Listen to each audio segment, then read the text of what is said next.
Olá, seja bem-vinda, bem-vindo. O Record News Rural está no ar. É uma alegria ter você aqui com a gente. Nós abrimos esta edição mostrando que produtores rurais de Rio Verde, em Goiás, recebem apoio do Sindicato Rural na prevenção da ferrugem asiática da soja. O João não perdeu tempo e já trouxe as amostras da lavoura dele para serem analisadas. Ele é dono de uma fazenda a 25 quilômetros de Rio Verde. Na propriedade, ele planta soja há mais de 20 anos. Esse trabalho é essencial, né, para a prevenção, né? É uma doença muito complicada para a agricultura, né? Esse é o laboratório de fitopatologia do Sindicato Rural de Rio Verde. Os pesquisadores estão analisando amostras de folhas de soja para monitorar a ferrugem asiática, doença mais severa desta cultura, com alto potencial de causar grandes prejuízos econômicos. Há 17 anos, o Sindicato Rural, juntamente com o GAPS, juntamente com a Checap Rural, criou um programa dentro do nosso sindicato de fazer um laboratório de análise foliar para identificar essa doença das lavouras, para que o produtor tenha essa ciência e faça o manejo da melhor forma possível. A região de Rio Verde possui histórico de ocorrência da ferrugem asiática em safras anteriores, o que reforça a importância do monitoramento constante, especialmente nas fases iniciais do desenvolvimento da soja. A agressividade da doença exige diagnóstico rápido e decisões técnicas precisas para garantir um controle eficiente e evitar perdas na lavoura. Vale destacar que a ferrugem asiática pode surgir com apenas 2 dias de molhamento foliar, o que aumenta ainda mais a necessidade de vigilância contínua. O João mesmo já sofreu com a doença. No começo a gente teve muito problema, até que a gente começou a entender o que fazer, né, o procedimento correto para tampar, né, os problemas dela. Então, assim, no começo foi complicado, mas com assistência técnica a gente conseguiu reverter. O principal dano causado pela ferrugem asiática é a desfolha precoce, que compromete o enchimento dos grãos e resulta em redução significativa da produtividade. O prejuízo do produtor pode chegar a 90%. As análises no laboratório de fitopatologia do Sindicato Rural são gratuitas e já são realizadas há 17 anos. O laboratório já se tornou referência no monitoramento e diagnóstico da ferrugem asiática da soja. Todos os produtores rurais da região podem realizar o serviço, que é feito na própria sede do sindicato, no Parque de Exposições de Rio Verde, de segunda a sábado. O produtor faz a coleta das folhas em sua propriedade, identifica essa amostra, colocando o talhão, colocando a variedade, colocando a data do plantio dessa soja, traz até o sindicato rural, o sindicato faz esse diagnóstico, identifica se tem ou não a presença da ferrugem ou de outras doenças e devolve essa resposta para ele. Todas as folhas trazidas pelos produtores rurais são analisadas em um processo bem rápido e feito pelo microscópio. A pesquisadora gasta menos de 30 segundos para analisar uma folha inteira. Eu pego folha por folha, analiso no microscópio em busca de algum sinal, o mais breve possível. Se acontecer de eu encontrar, eu aciono os especialistas, né, da empresa GAPS para eles dar uma analisada, né, confirmar se deu mesmo a presença, e aí a gente entra em contato com o produtor. Quando algum foco da doença é identificado, são iniciados os trabalhos de combate. Mas desde o ano passado, não foram encontrados focos da ferrugem asiática nas amostras analisadas pelo laboratório. Porém, a ferrugem está em nossa região. Nós temos hoje mais de 20 centros de pesquisas aqui, de pesquisadores, que ficam monitorando essa doença. E nesse centro de pesquisa, sim, foram avaliadas a presença da ferrugem asiática na nossa região. Então, é um atento máximo que o produtor tem que ter, por isso a importância do laboratório, por isso a importância dessa identificação nas lavouras. São Paulo é o principal produtor de alface do Brasil. Em 2025, o estado produziu mais de 220 mil toneladas da folha. Para atender à demanda, os produtores investem cada vez mais em tecnologia. E uma delas é a hidroponia. No mercado, a alface tem lugar de destaque entre as hortaliças. Afinal, a folhosa está quase todo dia no prato da população. Sempre eu compro para fazer parte. Quase todo dia tem. Por quê? Porque é saudável, é gostoso, uma saladinha, é bom demais. A alface é a verdura mais consumida no Brasil e a terceira hortaliça em volume de produção, perdendo apenas para a melancia e o tomate. Segundo a Secretaria de Agricultura, o estado de São Paulo é o maior produtor e consumidor nacional de alface. No ano passado foram cultivadas mais de 220 mil toneladas da folhosa por aqui, que movimentou quase R$1 bilhão. Para atender a toda a demanda dos consumidores, normalmente as propriedades rurais de hortaliças ficam no entorno das cidades, o chamado Cinturão Verde. Mas aqui em Ribeirão Preto, a horta está dentro da cidade. E neste local, o agricultor resolveu investir em uma tecnologia diferente, a hidroponia. A horta foi criada há cerca de 10 anos pelo Paulo, funcionário público que deixou a carreira para investir em agricultura. Me falaram que não ia dar certo, uma agrônoma que tinha aqui, não ia dar certo por causa da temperatura, mas a gente é persistente, né? A gente perdeu muita coisa e começou de novo. E estamos aqui 10 para 11 anos já, graças a Deus, e está dando certo. O cultivo hidropônico é feito em estufas e é baseado na utilização de água e sol, evitando o uso do solo. As raízes do alface ficam submersas em canos de PVC, por onde passa a solução composta com nutrientes para o desenvolvimento. O sistema é chamado de fertirrigação. Para a água poder ser distribuída da melhor forma, o terreno precisa ser inclinado. Temos como benefício o controle em ambiente protegido, uma vez que a alface ela é bem sensível às condições climáticas, temperatura, clima, né? E também a gente pode controlar os nutrientes, né, junto com a água. A gente evita da cultura estar a pleno sol, por ser um ambiente protegido, e também fica livre de pragas de solo, como por exemplo o nematóide. Nos últimos anos, o cultivo tem enfrentado desafios com o aumento da quantidade de insetos, que tem prejudicado o desenvolvimento das plantas. E foi necessário usar armadilhas para evitar perdas. São insetos sugadores, né? Principalmente o trips. E ele acaba com a alface, ele vai sugando ela, mancha toda a alface, fica toda manchada, você não consegue vender, você tem que descartar. Então essa placa azul, ela atrai ele pela cor. E ela tem uma super cola, ele bateu nela, ele cola e aí acabou a vida dele, né? A propriedade planta 6 variedades de alface.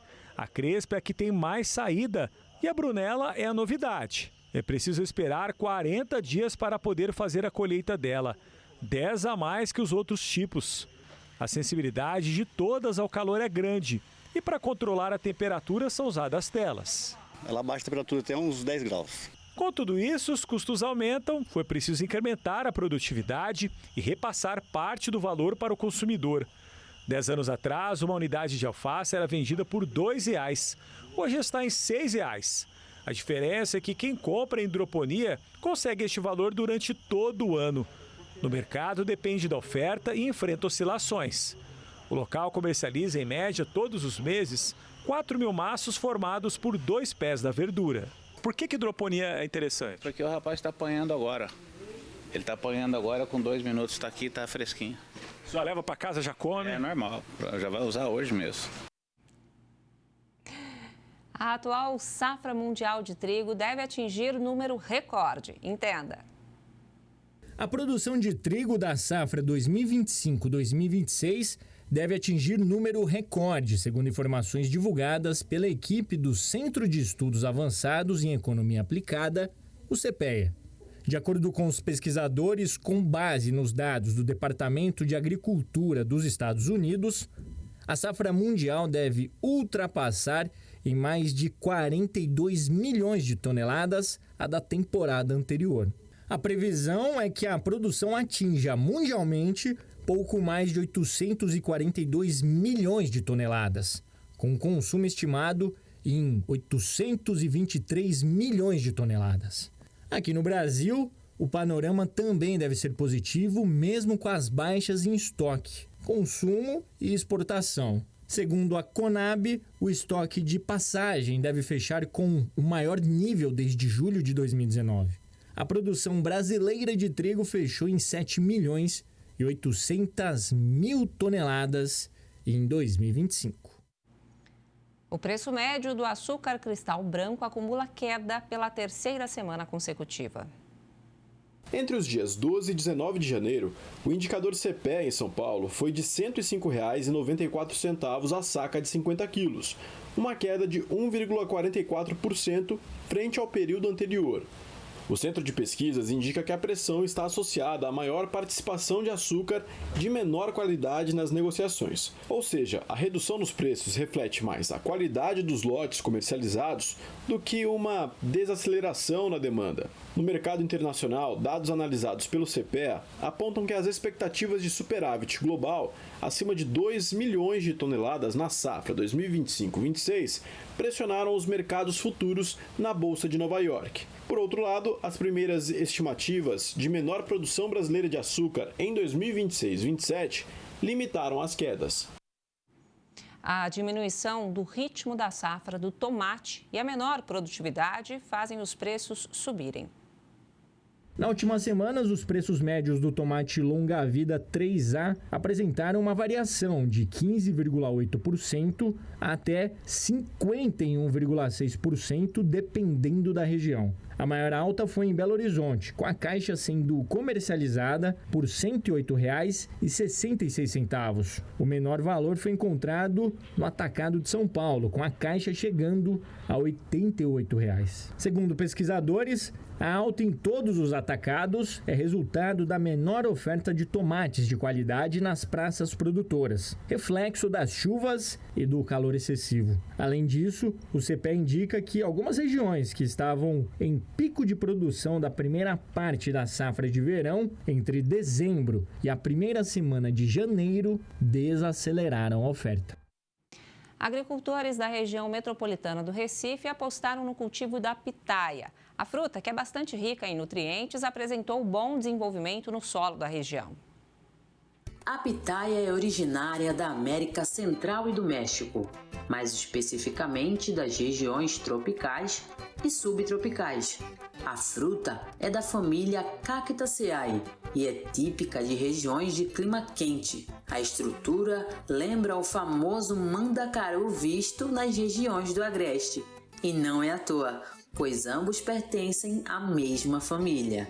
No Brasil, o cultivo da pitaia começou na década de 90, com a produção concentrada no estado de São Paulo. Porém, esta propriedade concentra a sua produção no litoral de Igaraçu. Leonardo iniciou o plantio há 2 anos. A variedade cultivada é a Boreal Red. Um dia eu estava mexendo na internet e eu vi um pé de pitaia que era bem interessante, bem carregadinho, vermelhinho, de que beleza, e tinha uns benefícios. Aí eu fui na Ceasa e vi aquele fruto, comprei, provei, achei interessante. Eu digo, eu vou comprar uma mudinha. Aí a gente começamos com 250 mudas, mourões, né? Aí deu certo. São cerca de 1.000 mourões destinados ao cultivo da pitaia em aproximadamente 1,5 hectares. Eles fazem a colheita do fruto a cada 15 dias e conseguem aproveitar de 250 a 300 quilos da fruta. Quais são as condições ideais para o cultivo da pitaia? Sol. Um solo pode ser fraco, mas se você cultivar com bastante esterco, palhada seca, água, perfeito. Devido ao crescimento da planta, Leonardo desenvolveu uma estrutura para que a planta fique firme e consiga dar os frutos. Madeira de sabiá, que ela é resistente, pneu de moto e ferro de 3/8 a gente usamos aqui. A colheita pode ser feita poucos meses após o plantio. Em média de 8 meses já começa a botar os primeiros frutos. Os sinais que demonstram que o fruto está pronto para ser colhido são visíveis. É muito fácil, porque ela verde já tem a cor verde, né? Aí quando ela começa a vermelhar, pronto, já está no ponto. O plantio da muda exige cuidado e atenção. Leonardo demonstra como deve ser feito para garantir o sucesso na colheita. Tirei essa muda aqui, você tem que tirar ela com 30 centímetros. Aqui eu tirei um pouco maior só para mostrar para vocês. Aqui tá essa parte lenhosa, tá vendo? Aí eu não posso afundar mais do que isso aqui quando eu for plantar. Porque essa parte aqui é a parte que vai soltar a raiz, aí é mais seguro para a muda. Não precisa afundar, só encostou lá, escondeu aquela parte lenhosa, encostou aqui na estaquinha, passa um cordãozinho, aí ela vai subir igual essa aqui. Todo o processo de venda e marketing fica com o Marcos, que é filho do Leonardo. A gente estima dobrar a quantidade que a gente produziu no último ano, porque ela chegou na idade, né, que começa a produzir bastante, que é com 2 anos. Tá? Então a gente estima dobrar a nossa meta. Apesar de ser uma cultura de fácil manejo, é preciso investir para garantir o retorno ao final de cada safra. Para iniciar hoje no cultivo da pitaia, você tem que ter pelo menos ali os R$90 para levantar um morão como esse aqui, tá? Assim, pode parecer um valor um pouco alto, mas com certeza o retorno é satisfatório.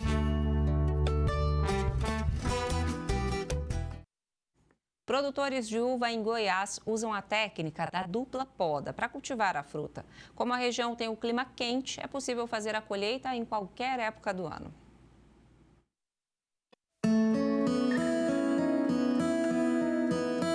Um fruto amado e cultivado no mundo inteiro. No Brasil, por muitos anos, o Rio Grande do Sul foi a principal referência na produção de uvas, especialmente para vinhos. Mas esse mapa da viticultura brasileira vem mudando ao longo do tempo. Desde a década de 80, o Cerrado tem entrado no mapa da uva, com desenvolvimento de pesquisa e técnicas como manejo na irrigação, manejo na poda e também a correção do solo. Tem sido possível desenvolver várias espécies, tanto para mesa quanto para a produção de suco. Na vinícola Assunção, em Pirenópolis, as primeiras videiras começaram a dar frutos há cerca de 7 anos, com foco inicial na produção de suco. A bebida surgiu a partir da uva in natura que não seguia para o mercado. Aos poucos, novas variedades têm sido testadas, até chegar ao modelo atual de produção. O Guilherme explica que com a técnica da dupla poda, é possível ter uvas de mais qualidade, mesmo em clima quente e úmido. Eu consigo colher qualquer época do ano, mas eu tenho que podar 2 vezes por ano para poder manter um ciclo dela. Então a primeira poda aqui na Assunção tem acontecido por meados de março. As colheitas concentram julho, agosto, algumas até setembro, e depois se poda mais uma vez. Só que na segunda poda não tem uvas, por conta da chuva do verão. No Cerrado, o destaque da uva é a qualidade. A seca prolongada permite maior controle da carga de frutos e das características do cacho. A combinação entre clima, técnica e manejo tem consolidado a região como uma nova fronteira da viticultura brasileira. Com o empenho dos produtores e o avanço das técnicas, o vinho do Centro-Oeste ganha espaço. A tendência é que as parreiras se tornem cada vez mais presentes no Cerrado. A uva que a gente produz aqui ela é uma uva muito equilibrada, tanto para consumo quanto para industrialização. Inclusive, nós aqui na Assunção começamos com suco de uva em 2017. E o nosso suco ele foi medalha de ouro na grande prova de sucos do Brasil. Inclusive, os vinhos da região também têm sido premiações atrás de premiações. Aqui nós ainda não participamos de concurso com vinho por conta do volume de produção que ainda é muito baixo. São 12 mil garrafas por ano.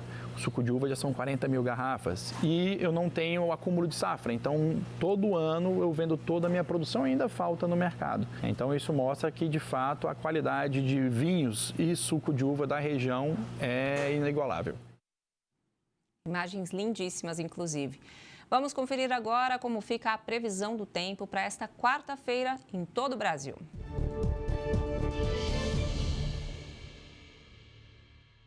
Nesta quarta, a atuação das ACAS segue mantendo o tempo instável em grande parte do país, enquanto o sul tem predomínio de tempo mais firme. As regiões Sudeste, Centro-Oeste, Norte e parte do Nordeste do país seguem sob risco de chuva forte, temporais e volumes elevados. No sul, a nebulosidade permanece mais concentrada ao longo da faixa litorânea, além do leste e oeste do Paraná e também de Santa Catarina, enquanto no restante da região o sol aparece mais. No sudeste, o céu fica predominantemente encoberto desde as primeiras horas. principalmente em Minas, Espírito Santo e no Rio, com poucas aberturas de sol.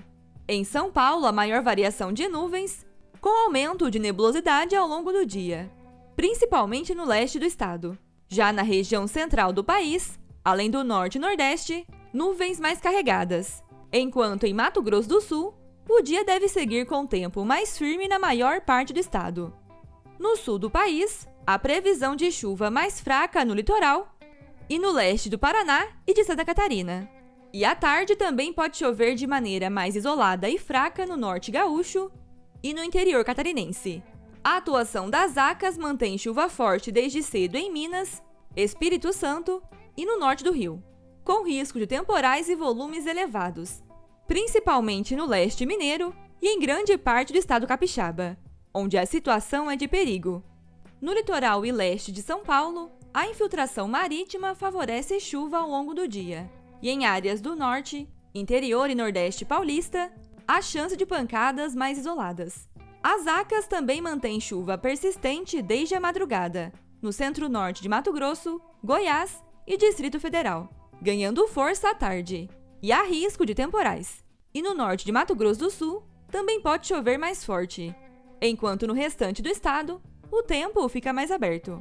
Chuva desde cedo também no Maranhão, Piauí, Ceará e oeste de Pernambuco, ganhando força ao longo do dia e com risco de temporais em algumas áreas.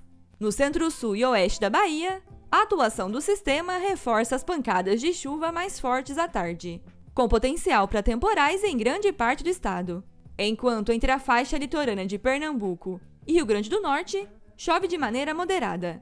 No Amazonas, Pará, Acre, Rondônia e Tocantins, também pode chover de maneira mais forte, com risco de temporais em alguns pontos. Em Roraima, as instabilidades persistem ao longo do dia e no Amapá a chuva continua. E a umidade do ar entra em atenção nesta quarta, no oeste paulista, norte do Paraná, além do leste e interior de Mato Grosso do Sul, podendo ficar abaixo dos 30%.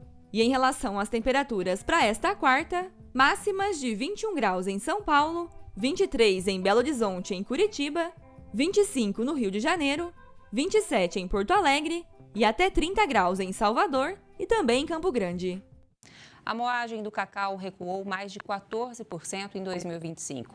A indústria fechou o ano com queda na comercialização de derivados do cacau e uma leve recuperação no recebimento de amêndoas. Sobre este cenário desafiador, eu converso agora com a presidente da Associação Nacional das Indústrias Processadoras de Cacau, a IPC, a Ana Paula Lozzi. Olá, bom dia para você, Ana Paula. Seja bem-vinda ao Record News Rural. Bom dia, Sônia. É um prazer em estar com você aqui hoje. Prazer é nosso em recebê-la, Ana Paula. Para a gente começar abordando esse dado, quase 15% de queda na moagem. O que mais pesou para essa retração de quase 15%? A gente tem que olhar para esse número e fazer uma análise de cenário global também, não dá só para olhar para o Brasil. A gente veio de preços muito altos em 2024, e que a indústria, tanto moageira quanto a chocolateira, fez tudo o que estava a seu alcance para passar o mínimo possível desses reajustes na matéria-prima. E em 2025 a gente começou a ver o efeito disso. Então houve uma queda na demanda pelos produtos de cacau. Então a gente, de mais ou menos meado de abril, maio de 2025, a gente começou a notar essa redução cada vez maior. E isso é a principal explicação para a queda na moagem. Mas ainda assim, a gente também não tem cacau suficiente no Brasil para produzir os nossos derivados. Então, esse volume insuficiente também acaba colaborando com essa queda na moagem. Certo, você citou o volume insuficiente, mas teve um leve aumento aí de 3,7% no recebimento de amêndoas por parte da indústria, mas esse leve aumento não foi o suficiente para suprir a demanda nacional ainda. Isso, e quando a gente pensa que esse leve aumento, ele está referenciado ao ano de 2024, que foi um número já muito ruim, a gente percebe que não houve uma verdadeira recuperação. porque os números anteriores, que são os de 2023, a gente tinha chegado a mais de 220 mil toneladas de cacau nacional recebidos. Então, hoje, a gente tem uma produção que, mesmo na queda da moagem, não consegue atender a indústria e, portanto, a indústria, para manter funcionando o mínimo sustentável, ela precisa importar cacau.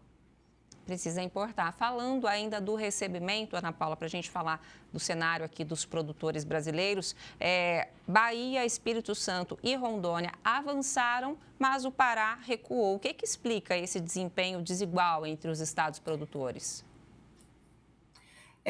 O estado do Pará teve um pouco mais de problema com a questão climática em 2024 do que Bahia, Espírito Santo e Rondônia. Então, a gente teve aí uma queda na entrega de amêndoas de cacau pelo estado do Pará para a indústria moageira. Quando a gente olha para a Bahia, o que a gente nem pode entender é o começo de uma recuperação da lavoura frente a todos os investimentos que têm sido feitos na região, né? E aí, com o clima que esteja funcionando da melhor maneira possível para o cacau, a gente vê o resultado, né? Se investe na terra, no manejo adequado e o clima colabora, a gente tem resultado positivo. Certo, certamente o clima é um fator decisivo, né, em todas as culturas. Agora, Ana Paula, a gente falou dessa retração na moagem, o que isso significa, representa em termos de investimentos no setor e também no mercado de trabalho, nos empregos do segmento? Uma excelente pergunta. O que a gente precisa entender é que isso é uma situação deste momento muito específico, onde o mercado de cacau está passando por transformações e o consumidor também tem olhado para os produtos de forma diferente. Então, não significa que a moagem continuará em queda, né? Então, a gente espera que agora, com um ajuste técnico que tem havido nos preços da amêndoa de cacau, que talvez a demanda volte a crescer. Então, a gente precisa aí de uns 3, 6 meses para entender se essa demanda cresceu ou não. De todo modo, se a gente continuar em queda, a gente entra numa situação um pouco mais complexa de manutenção de todos os investimentos. Por hora, não há nenhum investimento parado que tenha sido previsto anteriormente. Certo. E a gente fala agora das importações que cresceram no primeiro semestre e zeraram no final do ano de 2025. Isso foi um ajuste pontual ou uma mudança de estratégia da indústria? O que a indústria ela normalmente faz a aquisição do cacau importado com 6, 7 meses de antecedência, a partir de uma avaliação de como a safra deve se comportar.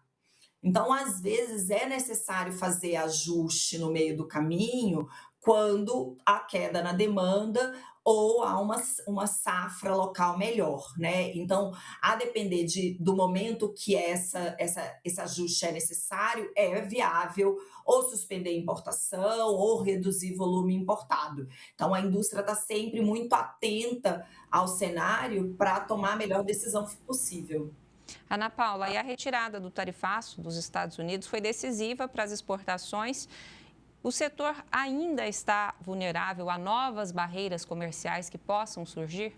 Já que o cenário mundial é incerto, a gente vem vendo aí o cenário geopolítico bastante inconstante nos últimos anos.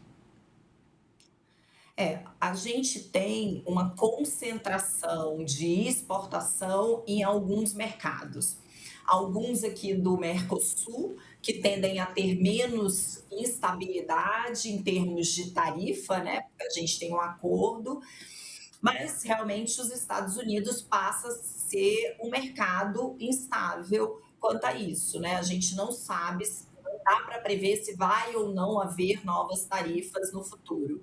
Mas o que a gente tem buscado é ampliar os mercados que o nosso produto possa alcançar, seja com acordos comerciais ou com contratos que possam ser feitos no futuro, levando a informação sobre a nossa cadeia para mercados que ainda não conhecem os derivados de cacau brasileiros. Certo. Falando em mercados novos, o acordo do Mercosul com a União Europeia foi firmado recentemente. A gente tem abordado aqui no programa, inclusive falando de outras culturas. O cacau em específico, não sei se consta no acordo, mas o que a associação vê para o futuro? Será que esse acordo pode beneficiar a produção de cacau brasileira em alguma instância, a curto prazo ou no futuro? Hoje, o acordo, ele foi muito bem negociado para uma regra de transição, né? Então, as tarifas serão zeradas em alguns anos. Acho que o caso do cacau está na degravação de 15 ou 20 anos. Então, a gente tem um tempo para se preparar, pensando em indústria do cacau. Acesso ao mercado para as amêndoas vai depender muito da nossa produção. E aí, obviamente, isso pode ser um novo incentivo, né? Porque a produção brasileira tem todo o potencial para atender às normas europeias, a IUDR, e se produzir mais, com certeza, pode ser uma amêndoa interessante, não só pelo acordo, mas também pela qualidade do que é produzido aqui.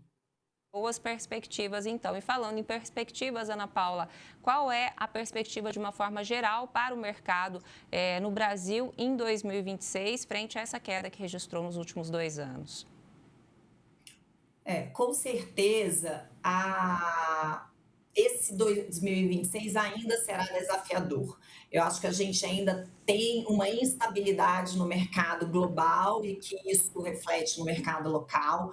A gente ainda tem uma insuficiência de produção para atender a demanda da indústria no Brasil, mas a gente percebe que 2026 será melhor do que os 2 últimos anos. E a gente ainda não consegue ter certeza se a demanda vai ser retomada num ritmo mais acelerado, né? O que a gente vê nesse final do terceiro trimestre do último trimestre, né? Foi também queda na moagem no final do ano, o que pode refletir ainda uma queda no consumo, especialmente se a gente olha que o que é adquirido no mês de outubro reflete o que será produzido para Páscoa. Então, talvez tenhamos aí ainda um ciclo de, se não maior redução na moagem, mas talvez não de crescimento nesse próximo ano. Certo, mas com a expectativa positiva aí para os próximos anos, a gente falou aqui de Mercosul, né? O acordo do Mercosul com a União Europeia, ou seja, algumas possibilidades aí a longo prazo que podem servir como incentivo para o setor. Agora, no âmbito brasileiro de políticas públicas voltadas para o setor, a gente teve há pouco a divulgação do orçamento aí para 2026, inclusive com o valor de um pouco mais de 1 bilhão para o crédito rural. Alguma política nessa esfera poderia ser melhor ajustada para incentivar e melhorar a capacidade produtiva do setor? Ana Paula, qual a sua avaliação sobre isso? Com certeza, uma das principais políticas é a política de crédito, né? O crédito ser acessível ao produtor rural, ao produtor de cacau, é extremamente importante. O produtor de cacau ainda acessa pouco ao crédito, seja porque ele teve algumas questões relacionadas, especialmente os produtores da Bahia, relacionadas à época da vassoura de bruxa, e que hoje eles são endividados. Então, essa questão do endividamento do produtor rural de cacau, ela precisa ser resolvida, seja por um desconhecimento dos agentes financeiros da cadeia do cacau. Então, também levar informação, a gente tem trabalhado bastante para levar informação sobre a cadeia, mas esse crédito tem que estar muito atrelado a investimentos na terra do produtor, porque é isso que vai fazer a diferença para a produção de cacau aqui no Brasil, né? A gente sair de uma produtividade média de 300 quilos por hectare para uma produtividade média aí em torno de 800, 900 quilos por hectare. O Brasil tem potencial para fazer isso. O produtor precisa de recurso, precisa de conhecimento, precisa de assistência técnica e, com certeza, o poder público e também o setor privado podem apoiar o produtor nessa trajetória que a gente acredita ser muito próspera no futuro. Certamente. Ana Paula, muito obrigada por tua participação aqui no Record News Rural e seja sempre bem-vinda para falar do cenário que a gente espera que seja próspero aí no médio e longo prazo. Obrigada a você, a gente também está aqui sempre à disposição. Até a próxima. Até. E esta edição do Record News Rural fica por aqui. Muito obrigada por tua companhia e audiência. Até a próxima. Tchau, tchau.